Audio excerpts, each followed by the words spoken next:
दुनिया चले ना श्री राम के बिना और राम जी चले ना हनुमान के बिना। ये बात सत्य है कि श्री राम से रामायण बनी है, पर हनुमान जी के बिना रामायण अधूरी है। हनुमान जी के बिना रामायण की कल्पना करना भी मुश्किल है। इसी लाइन में ही हनुमान जी का पूरा सार आ जाता है कि दुनिया श्री राम के बिना नहीं चल सकती और श्री राम हनुमान जी के बिना नहीं चल सकते। भगवान श्री राम ने यूं ही नहीं कहा है कि जो हनुमान जी की पूजा करेगा वो वास्तव में मेरी ही पूजा कर रहा होगा, और इस बात का बहुत बड़ा अर्थ निकलता है। आज के इस वीडियो में हम बात करेंगे उन 11 बातों के बारे में जो हमें हनुमान जी से सीखने को मिलती है।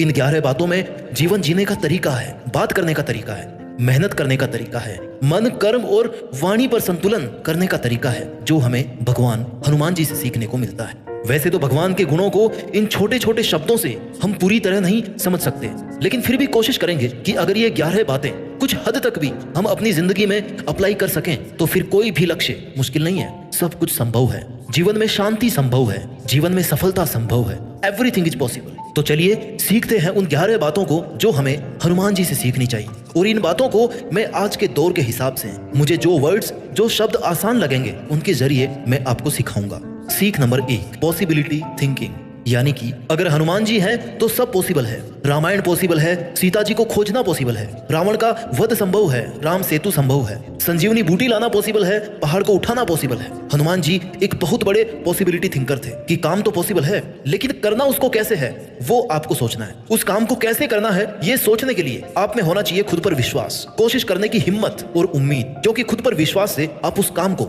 शुरू कर सकते हैं। किसी ने कभी नहीं सोचा था कि समुद्र में एक सेतु बनाया जा सकता है, लेकिन जब लंका पहुंचने के सभी के विश्वास से वो सेतु बनाने लगे तो पानी में जो पत्थर थे ना वो भी पानी में तैरने लगे। हनुमान जी को केवल इतना ही बताया गया था कि माता सीता लंका में है, लेकिन वे खुद पर विश्वास करके कठिन समस्याओं का सामना करके लंका तक पहुंच गए। विश्वास के बाद जरूरी है प्रयास, कोशिश। जब हनुमान जी को बहुत जगह ढूंढने के बाद भी माता सीता का पता नहीं चला तो उन्होंने सोचा कि क्यों ना हार मानने से पहले एक आखिरी प्रयास और किया जाए, और उनका आखिरी प्रयास कभी खत्म नहीं होता था। इसी आखिरी प्रयास को करते हुए उन्हें अशोक वाटिका में माता सीता मिल गई। हनुमान जी के इस गुण से यह सीख मिलती है कि कोई प्रयास आखिरी नहीं होता। अगर आपको लग रहा है कि ये काम किया जा सकता है तो उसे बीच में मत छोड़ो, फिनिश लाइन तक उसे करने की कोशिश करते रहो। क्या पता आने वाला स्टेप उस काम का लास्ट स्टेप हो और उसके बाद आप उस काम में जीत जाओ। और कोशिश के साथ साथ जरूरी है उम्मीद रखना। उम्मीद पर दुनिया कायम है, इसलिए जब तक आपको लक्ष्य नहीं मिलता तब तक प्रयास करें, और खासकर हार मानने से पहले एक और प्रयास जरूर करें। सफलता जीवन का अंत करने से नहीं बल्कि प्रयास करने से मिलती है। इसलिए खुद पर विश्वास रखें, अंत तक कोशिश करते रहें और अच्छे परिणामों की हमेशा उम्मीद बनाए रखें। सीख number 2, dedication, discipline and devotion.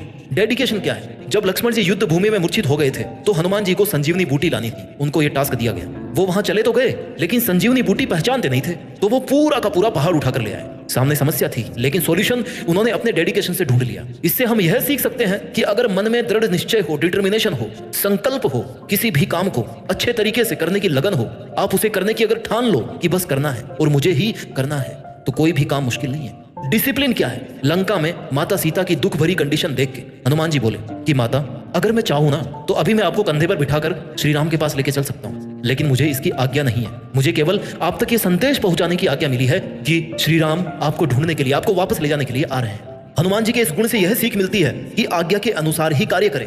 आप में भले ही बहुत पावर हो, लेकिन उससे भी ज्यादा जरूरी है डिसिप्लिन। आप में भले ही बहुत सारा टैलेंट हो, लेकिन उससे भी ज्यादा जरूरी है डिसिप्लिन। डिवोशन क्या है? समर्पण, कर्तव्य निष्ठता। हनुमान जी ने श्री राम को दिए गए वचन पर बने रहकर सीता जी को ढूंढने में पूरे समर्पण के साथ काम किया। उस वक्त उन्होंने खुद के बारे में, अपने भाई बंधुओं और उनके राज परिवार के बारे में भी बिल्कुल नहीं सोचा। किसी छोटे परिवार से नहीं थे वो। समर्पण का भाव आजकल के रिश्तों में होना ही चाहिए। बदले की भावना से कि वो मेरे लिए ये करेगा तो मैं उसके लिए ऐसा कर दूंगा, ऐसी सोच के साथ किसी के साथ भी काम मत करो। जितना आपसे हो सकता है उतना पूरे डिवोशन से ही करो। इसलिए अपने हर काम को पूरे डेडिकेशन, डिसिप्लिन और डिवोशन से कंप्लीट करो। सीख नंबर 3 जो हमें हनुमान जी से सीखने की जरूरत है, कामनेस, बुद्धिमानी के साथ शांति रखना, decision making, emotional balance and control. उनका सामना सुरसा नामक राक्षसी से हुआ जो समुद्र के ऊपर से निकलने वाले को खाने के लिए कुख्यात थी।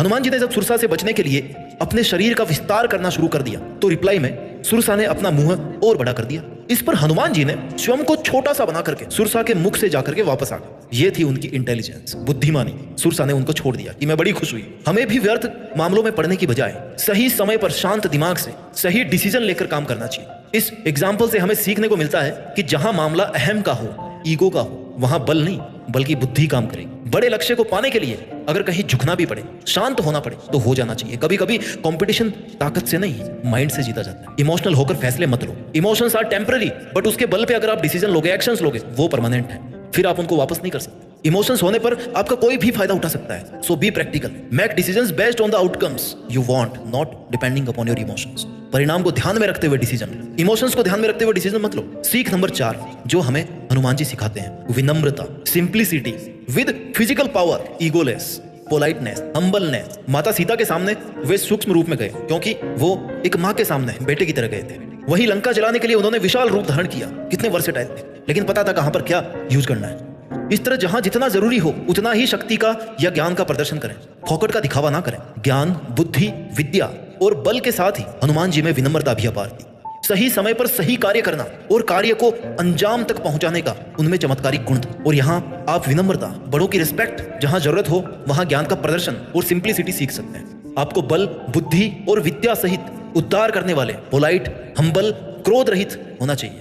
लंका में हनुमान जी ने सीता माता को ढूंढकर, लंका को जलाकर जो अपने बल का प्रदर्शन किया था, उसका श्री राम के सामने बखान उन्होंने खुद की सराहना में ना करके वो सारा श्री राम का आशीर्वाद बताया। यही उनका बड़प्पन था, क्योंकि हनुमान जी विनम्र स्वभाव के, बिना क्रोध के और बिना ईगो के अपना काम करने में विश्वास रखते थे। अगर आप में कुछ स्पेशल है, आप लोगों से हटकर कुछ कर सकते हैं, तो उसका घमंड नहीं करें। लोगों की भलाई में अपनी पावर का इस्तेमाल करें। जितना झुक कर रहेंगे ना, उतने ही आपकी पावर और पहचान बढ़ती रहेगी। हनुमान जी को पूरी रामायण में कहीं भी क्रोधित होते हुए आपने नहीं देखा होगा। बड़ी ही विनम्रता से हर कार्य को पूरा करना उनका सबसे खास गुण था, जिससे लोगों को सीखने की जरूरत है। गुस्सा आज के समय का एक ऐसा अवगुण है जो बने बनाए काम को बिगाड़ देता है। ईगो और एंगर आपकी पावर, आपकी पहचान को खत्म करते हैं। क्रोध करने से आपकी नॉलेज की एफिशिएंसी कम हो जाती है। इसलिए विनम्र बने, हम्बल बने। सीख नंबर 5 जो हमें हनुमान जी से सीखने को मिलती है, planning and execution. A good planning with good team management. Hanuman ji को जो भी काम दिया जाता था ना, उसको करने के लिए वो सबसे पहले एक प्लान बनाते थे, फिर उसी प्लान के अकॉर्डिंग काम करते थे। जब हनुमान जी को श्री राम ने माता सीता के पास अंगूठी लेकर के भेजा, तो केवल यह कहा था कि सीता से कहना कि राम जल्द ही आपको लेने लंका आएंगे। परंतु स्थिति की नजाकत को देखते हुए हनुमान जी ने अपने इन सभी कार्यों को अंजाम देने के लिए उन्होंने सबसे पहले एक योजना बनाई। फिर रावण जैसे लोगों के बीच विभीषण जैसा एक सज्जन राम भक्त भी ढूंढा, लंका में आग लगाकर रावण को डरा दिया और अशोक वाटिका में रावण के सबसे छोटे पुत्र अक्षय कुमार का वध भी कर डाला। उसके बाद माता सीता का पता लगाया और प्रभु श्री राम द्वारा दी गई अंगूठी उन्हें सौंपी, जिससे सीता माता इतनी खुश हुई कि जब राम का एक भक्त ऐसा हो सकता है तो पूरी सेना कैसी होगी। उनके मन में विश्वास आया कि वो जल्द ही वहां से चली जाएंगी। ये हनुमान जी की एक पूरी रणनीति की ओर ही संकेत करता है। ये सब उनकी प्लानिंग का नतीजा था। तो आप भी अच्छे परिणाम की उम्मीद कर रहे हैं, तो किसी भी काम को करने से पहले उसकी पूरी एक कार्य योजना, उसका मैप, उसका ब्लूप्रिंट तैयार करो कि हमें ये काम कब करना है, कैसे करना है, इसके पहले क्या करना है, इसके बाद में क्या करना है, इस काम में कितनी मेहनत और कितना टाइम लग सकता है। प्लानिंग आपके दिमाग में रहेगी ना, तो वो काम अच्छे से कंप्लीट होने की पॉसिबिलिटी भी बढ़ जाएगी। Plans are nothing but planning is everything. Plan तो बहुत सारे लोगों के होते हैं, लेकिन प्लानिंग क्या है वो important. Team work. Hanuman ji और उनकी टीम ने लंका जाने के लिए रास्ता बनाने में जो योगदान दिया था ना, वो उनके टीम मैनेजमेंट का सबसे बेस्ट एग्जाम्पल। आपके पास भी ऐसे कई काम होंगे जो आपको अकेले करने में बहुत मुश्किल आती है, इसलिए कई बार टीम वर्क के रिजल्ट ना बहुत अच्छे आते हैं। आपको बस अपनी टीम सेलेक्ट करते टाइम ध्यान देना है कि जैसा काम आप उनसे करवाना चाहते हैं वैसी उनमें कैपेबिलिटी हो या फिर उनमें सीखने की कैपेबिलिटी हो, उनमें एटीट्यूड हो काम करने का, और आपका आपस में विश्वास हो कि हम सब किसी एक के लिए ऑनेस्टली काम कर रहे हैं, किसी एक मकसद के लिए काम कर रहे हैं, किसी एक बंदे के लिए काम नहीं कर रहे हैं। अगर हम अकेले इतना कर सकते हैं तो सब मिलकर कितना कर सकते हैं। सीख नंबर 6 निडर बनो, बिकम फियरलेस। जो डर गया समझो मर गया। अगर हनुमान जी अपने सामने आने वाली बाधाओं, राक्षसों से डर जाते तो एक विशाल समुद्र पार करके वो कभी लंका नहीं पहुंच पाते, ना लंका से कभी वापस लौट पाते, ना वो संजीवनी बूटी के लिए पूरा पहाड़ उठाकर ला पाते, और ना ही वो समुद्र पर सेतु बनाने की सोच पाते। ये सब काम उन्होंने बिना किसी डर के किया, इस विश्वास से किया कि ये वो कर सकते हैं। करके तो देखते हैं, फिर जो होगा देखा जाएगा। या तो काम हो जाएगा या फिर दोबारा कोशिश करेंगे। डर की वजह से अगर किसी काम को शुरू नहीं किया आपने, तो ये आपकी सबसे बड़ी गलती है। ज्यादा से ज्यादा क्या हो सकता है, आप फेल हो सकते हो, आपको 2-4 बार ज्यादा ट्राई करना पड़ सकता है, लेकिन एटलीस्ट आप उस काम को कर रहे हैं, डर कर पीछे नहीं हट रहे। कैसी भी प्रॉब्लम हो, सॉल्यूशन करने से मिलता है, उससे डरने से या उसको देखने से नहीं मिलता। Do not fear failure. हार से मत डरो, बल्कि कोशिश नहीं करने से डरो, क्योंकि हारने में ज्यादा तकलीफ नहीं है, कोशिश नहीं करने में ज्यादा तकलीफ है। सीख नंबर 7 जो हमें हनुमान जी से सीखनी चाहिए, अ good leader and a good follower at the same time. एक अच्छा लीडर होना और एक अच्छा फॉलोअर होना एक ही समय पर, यह बहुत बड़ी बात है। हनुमान जी ने प्रभु श्री राम की सहायता के लिए पूरी वानर सेना का मार्गदर्शन किया। अपने वानर सेना के एक अच्छे लीडर और श्री राम के वो एक बेहतरीन विश्वसनीय फॉलोअर थे, एक बहुत बड़े सबसे बड़े भक्त थे। एक सबसे अच्छा लीडर और एक सबसे अच्छा भक्त, यानी कि दो एकदम ऑपोजिट टाइप की क्वालिटीज उनमें। पूरी वानर सेना को साथ में लेकर चलने वाली इस लीडरशिप कैपेसिटी के बारे में श्री राम तो पहले से ही जानते थे। हनुमान जी ने बड़ी कुशलता से अपनी सेना का मार्गदर्शन किया था, तब जाकर वे लंका तक का मार्ग तय कर पाए। पूरी वानर सेना की सहायता से राम सेतु बनाना एक बेस्ट मैनेजमेंट और बिना किसी बाधा के समुद्र पार करवाना उनकी कुशलता को बताता है। Loyalty and sincerity, Hanuman ji परम बलशाली हैं। उन्होंने अपने बल का उपयोग धर्म के लिए किया, प्रभु की सेवा के लिए। उन्होंने कभी भी ऊंचा पद पाने की लालसा नहीं की। वो प्रभु के ईमानदार सेवक बन के रहे और सेवक रहते हुए प्रभु के आशीर्वाद से ईश्वर का पद प्राप्त किया। यहाँ हनुमान जी से आप ये सीख सकते हैं, अगर आप किसी टीम के लीडर हैं या आपका कोई लीडर है, जैसे भी आप काम कर रहे हैं, सिंसियरिटी से, लॉयल्टी से, ट्रस्ट रखते हुए, बिना किसी लालच के, बिना किसी चीटिंग के अपना काम ऑनेस्टली करें। जिसके लायक आप हैं वो तो आप बन ही जाओगे। नाम और पहचान छीने नहीं जाते हैं, ये कमाए जाते हैं, खुद बनाए जाते हैं ईमानदारी से मेहनत करके। So be loyal, sincere, honest and a good leader as well as good follow. सीख number 8, no achievements no rest. जब तक मिलेगा नहीं तब तक रुकूंगा नहीं, ये कंसेप्ट होनी चाहिए आपकी लाइफ में। जब हनुमान जी माता सीता की खोज में लंका की तरफ जा रहे थे तो समुद्र ने उनसे मैनाक पर्वत पर आराम करने के लिए कहा, लेकिन हनुमान जी ने मना कर दिया और उनका मान रखने के लिए हनुमान जी मैनाक पर्वत के हाथ लगाकर अपने लक्ष्य की ओर बढ़ गए कि देखो मैंने हाथ लगा लिया, अब हो गया आराम, अब मैं आगे बढ़ता हूँ। इससे यह सीखने को मिलता है कि जब तक अपने लक्ष्य की प्राप्ति ना हो जाए हमें नहीं रुकना चाहिए। उठो, जागो और तब तक मेहनत करते रहो जब तक आपको अपनी मंजिल मिल ना जाए। साथ ही आपके काम में जो आपकी हेल्प करे उसका आदर सम्मान, उसका शुक्रिया करना ना भूलें। से थैंक्स टू देम। सीख नंबर 9, स्ट्रेस फ्री रहकर काम करना है, तनाव मुक्त रहकर काम करना है, जिंदगी जीनी। श्री राम के साथ आगे बढ़ते हुए पग पग पर संकट आए। वे संकट ऐसे थे जिनसे कोई भी व्यक्ति घबरा जाता और हार मान करना उल्टे पैर वापस लौट जाता, लेकिन हनुमान जी थे। हर परिस्थिति में चिंता मुक्त रहे कि है ना मेरे साथ श्री राम, मुझे क्या फिक्र है। अपने मन को इतना कठोर स्टेबल रखा कि उनकी टीम को उनके चेहरे पर बिल्कुल भी तनाव नहीं दिखा, क्योंकि हनुमान जी को पता था कि अगर लीडर ही हार मान लेगा, अगर वो खुद ही हार मान लेंगे, अगर सेनापति हार मान लेगा तो सेना तो पीछे हटी जाएगी ना। हर कार्य को हंसी खुशी से और सीरियस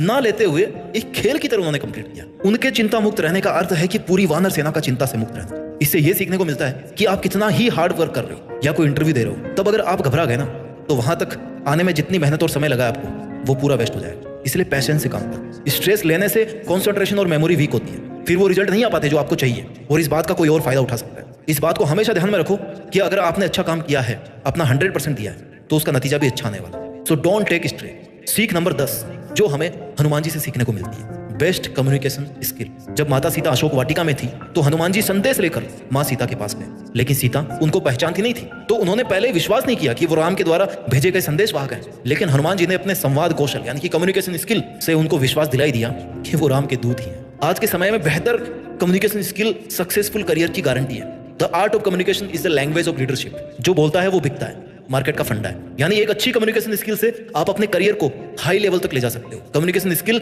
हमारी पर्सनैलिटी इंप्रूवमेंट का एक इंपॉर्टेंट पार्ट है। आप खुद को कैसे रिप्रेजेंट करते हैं, कैसे सामने वाले को खुद पर विश्वास दिलाते हैं कि जो आप कह रहे हैं वो आप कर सकते हैं, इतनी कैपेबिलिटीज आप रखते हैं, और सामने वाले का आपकी बात पर विश्वास करना ही अच्छी कम्युनिकेशन स्किल का रिजल्ट है। सीख नंबर 11, आदर्शों से कभी कोई समझौता नहीं करना। No compromise with your own ethics. जब अशोक वाटिका में मेघनाथ ने हनुमान जी पर ब्रह्मास्त्र चलाया ना, तो हनुमान जी ने ब्रह्मास्त्र का सम्मान करते हुए हाथ जोड़कर उसका आघात सह लिया। वो चाहते तो ब्रह्मास्त्र तोड़कर निकल सकते थे, लेकिन वो ब्रह्मास्त्र का मान कम नहीं करना चाहते। इसलिए अपने आदर्शों को, जिससे किसी का नुकसान नहीं हो। तो साथियों, ये थी वो 11 बातें जो आपको भगवान श्री हनुमान जी से सीखने की जरूरत है। हम सभी उनकी पूजा करते हैं, लेकिन कुछ अगर सीख लें तो हमारी जिंदगी ज्यादा बेहतर होगी, ज्यादा बेटर होगी। बिना हनुमान जी के आप रामायण की कल्पना नहीं कर सकते, यानी कि हनुमान जी के बिना रामायण अधूरी है। वैसे ही इन बातों को सीखे बिना आपका जीवन भी अधूरा है। उम्मीद करता हूं कि श्री राम और हनुमान जी से मिली हुई इन सीख को आप अपने जीवन में अप्लाई करके देश में अपना ही नहीं बल्कि दुनिया में